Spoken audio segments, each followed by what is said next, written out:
que estão entre as mais ricas da população.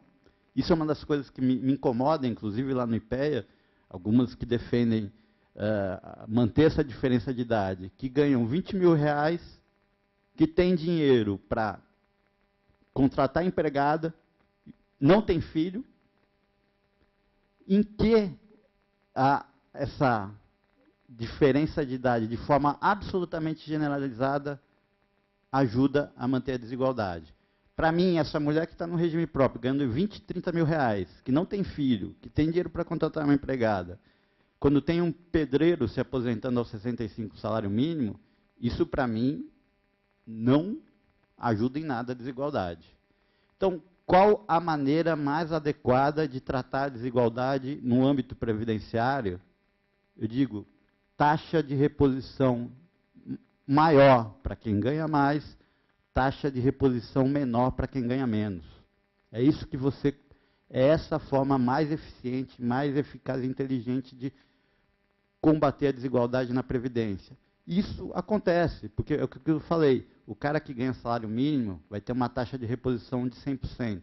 O cara que ganha mais vai ter uma taxa de reposição menor.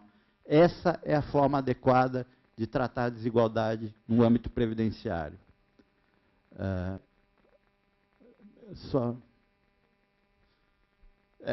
Tem outras questões aqui que eu acabei não colocando no debate do 15 para 25, que eu acho que era importante colocar. Acho que o Luiz Afonso colocou muito bem, não dá para prever o futuro com base no passado, mas tem um componente adicional do 15 para o 25, que é que, na verdade, no passado você não tinha esses planos subsidiados, como o MEI, o plano simplificado, que facilitam eu conseguir 15 e não 25. Mas, de qualquer forma, eu concordo, Fernando, esse é um ponto que tem que debater. Eu acho que o 15 para 25 nem seria, repito, não seria tão problemático em função da mudança no BPC. Em relação à terceirização, a gente tem que... Eu até acho que você pode ter outros cuidados ali que não estão no projeto que foi aprovado, mas eu tenho uma certa... Eu acho que o debate da terceirização está um pouquinho errado. Em que sentido? A questão da terceirização não deveria ser atividade meio e atividade fim, até porque na prática é muito difícil separar o que é atividade meio e o que é atividade fim. Eu entendo até se você fosse botar essa restrição, eu imagino que a Boeing, a Airbus não iam nem conseguir construir avião, porque, na verdade, eles terceirizam praticamente tudo. Então, a questão não é se é atividade meio ou atividade fim, que gera uma insegurança jurídica brutal, porque o juiz pode decidir que aquilo é atividade meio ou aquilo é atividade fim. Então, é muito difícil essa coisa de atividade meio e atividade fim. O que você deveria se preocupar é se essa terceirização aumenta a produtividade, aumenta a efetividade, a produtividade do trabalho, porque você não pode obrigar todo mundo a trabalhar verticalizado, não dá. Às vezes, se a terceirização aumentar a produtividade, ótimo. O que você tem que combater é a terceirização que mascara a relação de emprego e que precariza e que não aumenta a produtividade. É essa que deveria ser o foco, né? E deixar claro que a terceirização que foi aprovada não revogou a CLT, ou seja, o que eu quero dizer é o seguinte, se houverem questões que caracterizam uma relação de emprego, a fiscalização legalmente vai poder atuar e dizer, olha, isso está mascarando. Mas o que mais me preocupa é que uma das coisas que mais, na minha visão, tem aumentado o risco da terceirização não foi esse projeto que foi aprovado. Na minha visão, uma das coisas que mais aumenta o risco de terceirização é o microempreendedor individual. Mas só para terminar.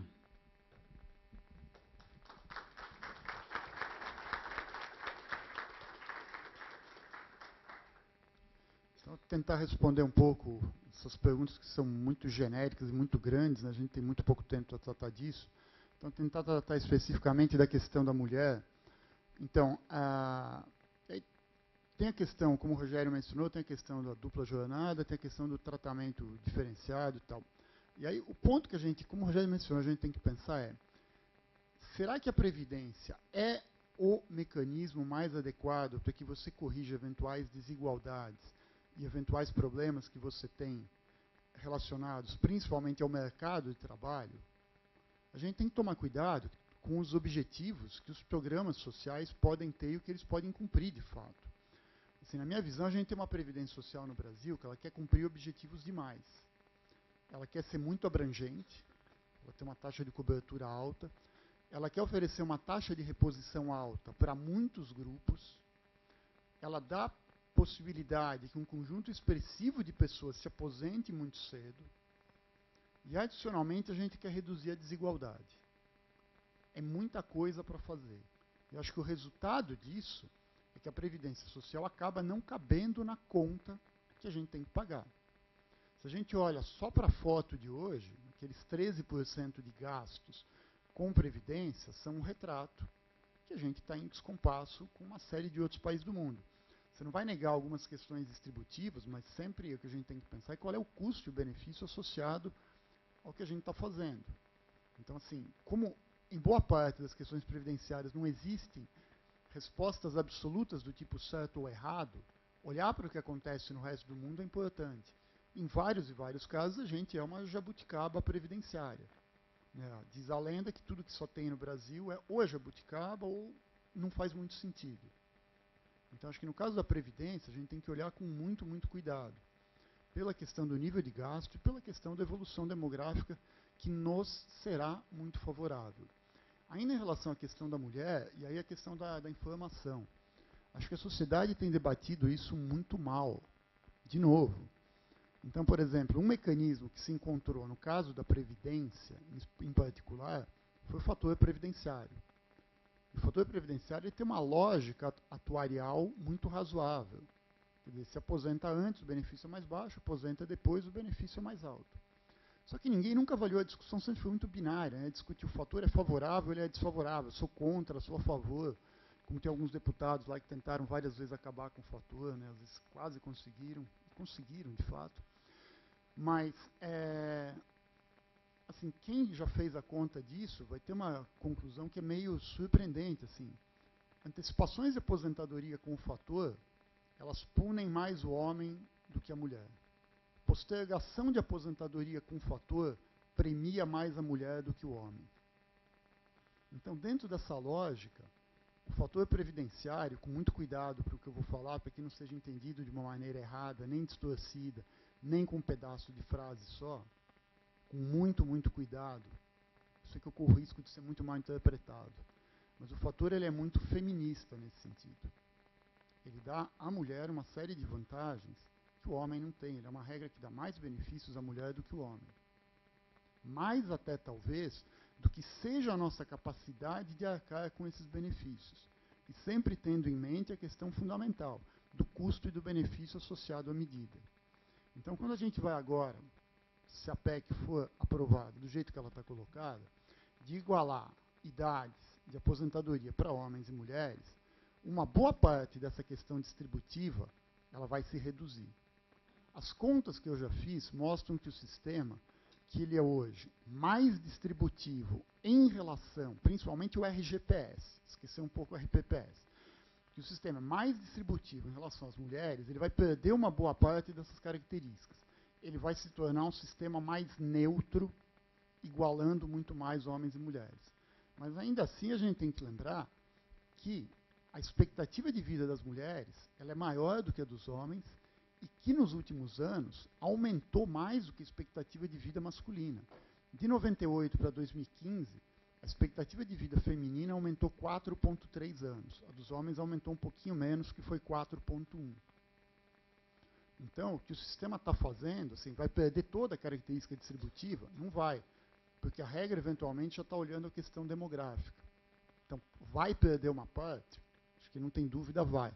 Mas tem que tomar cuidado com o quanto vai ser perdido. E o quanto disso é razoável que a gente pense em termos de política econômica, de política previdenciária e de política de proteção. E aí, de novo, a história. Cabe também ao governo incentivar muito fortemente políticas de aumento da cobertura e de aumento de contribuição à Previdência. Porque senão a gente, obviamente, corre algum risco de ter aumento requisição de BPC, assim por diante, e onerar as pessoas. Mas essa mudança vai ser gradual, vai ter um período de transição de 20 anos e não vai se dar de uma hora para outra. Tá? E aí, finalmente, de fato, para concluir, acho que esse debate é importantíssimo, ele vale para nós, vale para toda a sociedade e vale para todos, porque assim, o governo está propondo um modelo de reforma onde o custo está sendo jogado nas gerações mais novas. As gerações mais antigas, que usufruíram de regras muito lenientes de cálculo de aposentadoria, de valor, de concessão, não são afetadas por essa medida. Cabe a gente pensar se essa é a única maneira que a gente tem de repartir os custos dessa mudança, ou se haveria desenhos, tanto de transição quanto de novo sistema, que os custos fossem mais bem distribuídos entre todos os grupos e todas as gerações. Pensem nisso e não se deixem enganar por qualquer resposta fácil que eventualmente tenha aparecido nos grupos de WhatsApp, como o Rogério mencionou. Eu também recebi dezenas de coisas, cálculos mirabolantes, contribuo com 10%, vou ter 1 milhão lá na frente, coisas assim das mais absurdas. Assim, que possa haver divergências de opinião, como eventualmente isso tenha acontecido, talvez eu, Fernando, um pouco mais, elas são do jogo. E acho que os pontos que foram colocados aqui, eles são válidos. Né? Então, atenham-se aos dados de fato verdadeiro, vejam os argumentos, analisem custos e benefícios do que está sendo proposto. Não existe uma solução fácil. Né? Esse é um debate que interessa a todo mundo desse país, especialmente para vocês. Obrigado.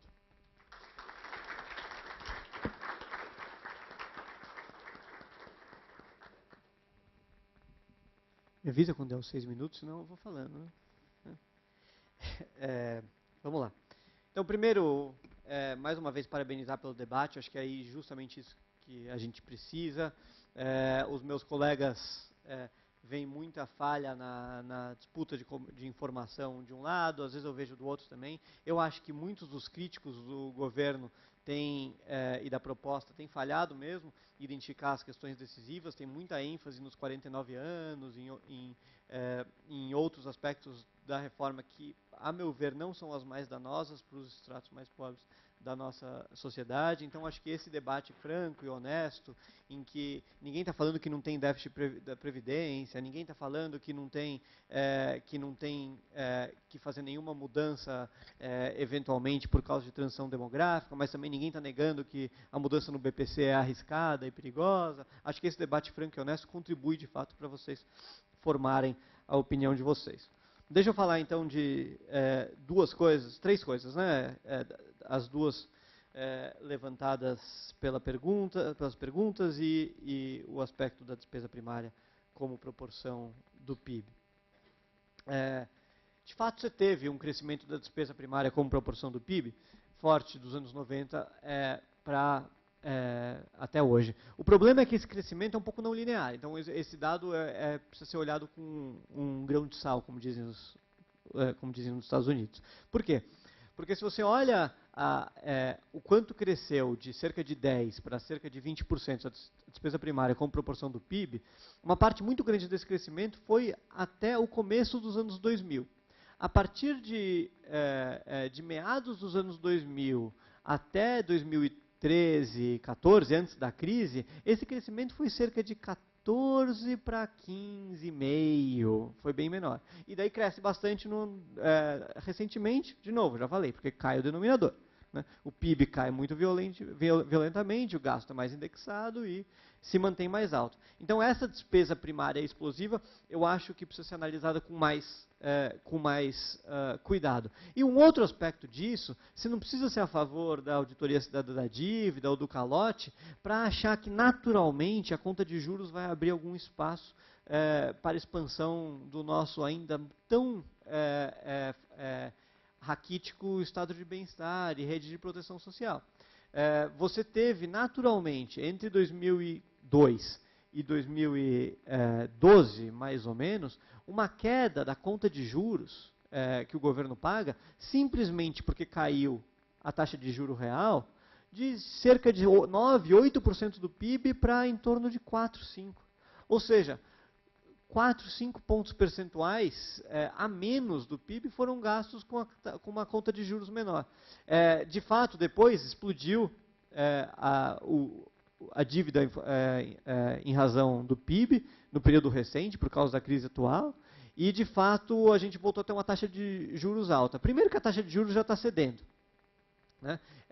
E ela deve, claro, tem uma incerteza muito grande em relação a isso, mas ela deve ceder naturalmente, a não ser se tiver grande mudança vinculada a preço de commodity ou de taxa de juros internacionais por causa da política monetária nos Estados Unidos. Mas se ela mantiver a trajetória prevista de uma redução gradual, ganhando até uma certa velocidade, de novo a gente vai ter um espaço maior no orçamento por causa da queda da taxa de juros. E a taxa de juros é muito mais relevante, ou, enfim, dá para fazer essa conta, né? Mas a taxa de juros tem um peso muito grande no tamanho da nossa conta de juros, tão grande ou maior do que o estoque de endividamento. Né? Tanto que o crescimento muito expressivo do endividamento que a gente teve agora, no período recente, foi menos por causa de déficit primário e foi muito mais por causa da aceleração do aumento da taxa de juros, que aumentou muito a taxa de crescimento da dívida. Se isso cair, a gente tende a cair e tende a abrir espaço naturalmente. Assim como a gente abriu espaço no passado para uma despesa primária maior, porque a despesa financeira diminuiu, a gente pode voltar a fazer isso sem grande transformação, sem aumento da nossa carga tributária. Daria para a gente fazer um amplo debate sobre reforma tributária também. Nosso sistema tributário é dramático, tem um monte de problemas, pouquíssimo, muito menos progressivo do que poderia e deveria ser. Uma mudança nesse sentido, com reinstituição de tributação sobre distribuição de dividendos para as pessoas físicas, por exemplo, combinada, é a proposta do Sérgio Gobetti e do Rodrigo Araí, combinada com desoneração gradual do PIS e COFINS para manter a carga tributária estável, permitiria provavelmente um ganho de produtividade muito grande na economia, um auxílio ao processo de desinflação e ainda colaborar muito mais para a redução de desigualdades. Então tem várias coisas que precisam ser feitas. Como os meus colegas aqui já mencionaram, a gente está tratando de uma realidade em que o sistema previdenciário atual, antes da reforma, já tem um monte de problemas, já tem um monte de injustiças. A gente está tratando de um sistema de regulação do trabalho, da CLT e, enfim, da regulação trabalhista adicional à CLT que a gente tem hoje, com um monte de problemas e um monte de defeitos. A gente está tratando de um sistema tributário com um monte de problemas e um monte de defeitos. A questão não é simplesmente defender o que a gente tem, é tentar que as mudanças sejam mais positivas do que negativas no saldo. E só o fato de que a gente ficou longamente aqui debatendo efeitos na desigualdade das mudanças da Previdência mostram que a gente está nesse caminho, ainda que eu tenha muita convicção que a reforma proposta não está nesse caminho e precisaria ser alterada para que nos colocasse nesse caminho.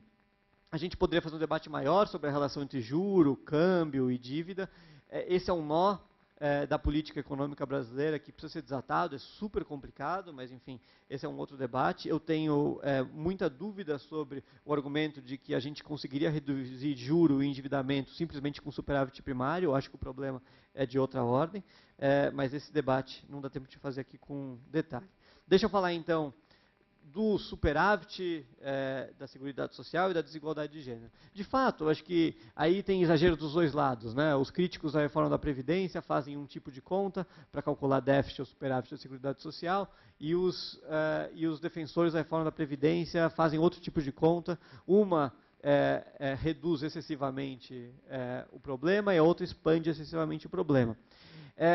Eu acredito que sim, é verdade, a gente tem um sistema de seguridade social, como vários outros países do mundo, que impõe contribuição tripartite, então olhar para déficit simplesmente olhando contribuição dos trabalhadores das empresas tem um problema, porque o Estado supõe-se que ele vai contribuir, vários dos impostos que a gente tem que ver com esse financiamento específico, que não são olhados dessa forma quando a gente calcula déficit de seguridade. Só que eu não acho que isso importa, porque de fato esses impostos também vão para outro lugar, vão para a saúde, vão para a educação, isso é um debate mais formal do que substancial. O debate substancial, ao meu ver, é o tamanho da Previdência em proporção do PIB, o quanto que a gente tem que gastar da arrecadação tributária e do nosso produto para distribuir benefício previdenciário. E daí, de novo, já mencionei o dado lá atrás, posso mencionar de novo. Entre 2006 e 2014, aumentou 0,27% em pontos percentuais essa vinculação, esses benefícios previdenciários em proporção do PIB, nos dados do Sérgio Gobetti e do Rodrigo Araí, de 6,84 para 6,87 para 7,14. Se você